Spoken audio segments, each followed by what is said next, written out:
The second thing that makes you a good negotiator is understanding that negotiating is played by a set of rules, just like the game of chess. The responses are very predictable from the other side. Now, some of these gambits, when I talk to you about them, you're probably thinking, well, that sounds pretty blue sky to me. Sounds like a fun thing to talk about in a seminar, but you don't understand our industry. That would be tough to do out there in the real world. I just want you to buy some blue sky from me until you get a chance to get out there and try some of these things and see how predictable the response of the other side is. I always remember doing a seminar for a large savings and loan in Southern California. And we had an afternoon seminar, then we broke for a cocktail party, and then they had dinner for all the employees in the hotel. So we're after the seminar, and I'm in the cocktail party with the president of the savings and loan. The maitre d' from the hotel comes up. He's got 2 bottles of wine in his arms, and he wants to know if they should serve wine with the dinner. Well, one of the things I had taught in the seminar is what I call the vice technique, that regardless of what the proposal is from the other side, you simply look at them and you say, you'll have to do better than that. So the maitre d' asked the president if he should serve wine with the dinner. The president said, well, how much is it? And the maitre d' said, well, it's $22.50 a bottle. And the president was just about to say, oh, that'd be fine, when I said, no, you'll have to do better than that. And the maitre d' looked a little startled, and the president looked uncomfortable. And the maitre d' finally said, well, I tell you what, if you'll serve it for everybody, I'll let you have it for $15 a bottle. The president's face lit up. He was delighted. He was about to say, hey, that's great, when I said, no. We were thinking more like $10 a bottle.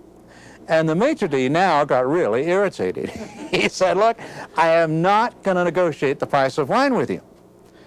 $13.50 is absolutely the best I can do. Now, the president had been in the seminar. He had heard me talk about the vice technique. But I don't think until he actually saw it in action that he really believed how effective it could be. Why are these gambits so effective? It's not because I'm such a genius. It's simply because over the years and years that I have been teaching this, we've had so much feedback from people, and this happened to me, this happened to me, this is what happened, that we know predictably what the response will be. Now, not every single time, but enough of the time to make it a very good response. There's a law of predictability that comes into play here. I want to do a little workshop exercise with you on the law of predictability. I want you all to think of a number between 1 and 10. Okay, multiply that number by 9. Anybody need a calculator? Add the 2 digits together. Take away 5. Are you all thinking of a number, right? Translate that number into a letter of the alphabet, A, B, C, D, E, F, G. Okay? Now think of a country that starts with that letter. Take the second letter of that country and think of an animal that starts with that letter. Now, raise your hand if you're thinking of an elephant in Denmark. Look around the room. What a high percentage. Now, in a group of this size, we will also have 2 people who are thinking of an elk in Denmark. Where are you? Nobody thinking of an elk. Maybe somebody thinking of an emu, which is actually a bird. Okay. And we'll have 1 person totally confused on the math and nowhere even close. Where are you? Okay. Now, why does that work that way? It's just the law of predictability.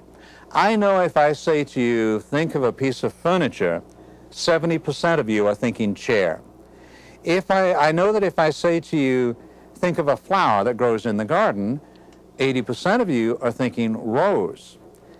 If I ask you what color the rose is, what are most of you thinking? Red, right? 90% of you are thinking red. It's the law of predictability. That's why these negotiating gambits work so effectively. It's simply we've had so much feedback over the years, we know what the predictable response of the other side is going to be. So the second thing that makes you a power negotiator is understanding that the game of negotiating is played by a set of rules just like the game of chess.